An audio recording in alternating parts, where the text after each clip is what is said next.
And what complements the jean but the sneaker? A comfortable companion. Comfort's not even existent. There's no such thing anymore. It's definitely fashion. 100% fashion driven. That's Dion, rapper, sneaker fiend, and manager of Concepts, a sneaker shrine in the back of the Tannery in Harvard Square. We have anybody from 7th grade to 40, 45-year-old men coming in here. That's an old kid. Definitely. And this is, you can't pinpoint our customer.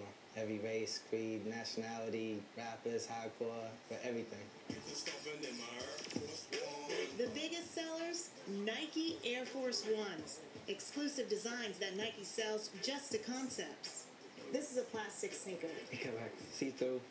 Comes with a bottle of Windex and paper towels. And we sold out of that in about 5 minutes.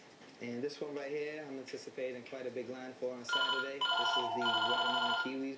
Why is this sought after? I really couldn't tell you. It's just everybody wants to have everything. They need once you have one Air Force, you want them all. That's just going to complete someone's collection until next week. Dion says that a one-of-a-kind sneaker will cause customers to line up at the door as early as 3 in the morning. Luckily, we have the awning kind of covering it for them if it's raining really bad, but if they're too far back in line, then not a good look for them. All in the name of sneaker cool, which to Dion is a state of mind, not a style of shoe. I myself am extremely cool, and I know that going into this, but there's a lot of kids that are in this for the wrong reasons. So I definitely don't think it's going to increase your lunch table sitting at school or anything like that. You're still going to be at the same table. All right, want to know just how intense sneakerheads can get? Well, sometimes when a new shoe debuts at Concepts in Harvard Square, there are police on site to escort customers in and out of the store. It appears that there are sneaker snatchers who sometimes prey on sneaker fiends. Still ahead, going to a footwear fiesta.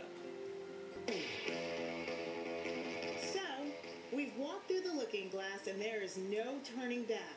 Welcome to Sneakerland, a place with its own parties, culture, even a language. Let's speak sneaker. Dope, sick, ill, nasty, flavor, butters, cheddar. That would describe an attractive sneaker. Could be a clown shoe, a buster, a herb, a wankster. And that would be an unattractive sneaker. Chances are you'll hear those adjectives and more when you tune into the sneaker podcast, The Weekly Drop. I bought a pair of Portugal F1s. It all started when sneakerhead Rob Hepler met his match in Jeff Carvalho. Each hails from different sneaker backgrounds. Rob from skateboarding, Jeff from Euro chic.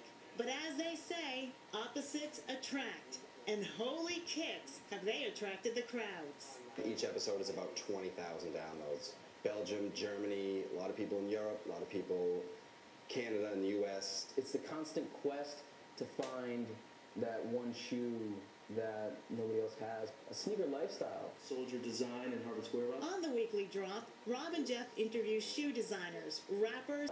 Soldier Design in Harvard Square. On the Weekly Drop, Rob and Jeff interview shoe designers, rappers, and artists like Darin Hager, self-proclaimed sneaker freak. Yeah, I'm one of them. It's just a great way to express your individuality. It's fashionable, it's comfortable, it's also my business. Before he started painting sneakers, he designed them for Reebok, Rockport, and Puma. This was probably my biggest seller a few years ago at Puma. This was the Skrill climbing shoe, one of the most unusual designs that I've done, which actually won some international design competitions. This is the Puma Japandal flip-flop. This was forecasted for about 2,000 pairs and sold close to 50,000. Though Hager still designs freelance for shoe companies, he's found another passion in painting and designing T-shirts. His works are displayed in stores and sold through private commissions. I take the approach as a trained shoe designer, and I just sort of translate my knowledge of shoes from the manufacturing end into a work of art. Our journey to the other side ends in the South End at Bodega, a new sneaker shop that doesn't look like a sneaker shop. But inside, a sneaker party is going down, headed up by a female sneaker fiend, Lori Lobenstein. I think a sneaker party is one of the things that makes sneaker fiends unique from every other kind of fiend, because we literally go to sneaker parties. Sometimes it's people are buying stuff, customizing stuff, there's musicians, anything can happen at a sneaker party. Lori started her own website, femalesneakerfiend.com. When I finally found out about the online community, there was no females on it. Like, it was such, I was so excited to find it and find all these other sneakerheads, but it was all dudes.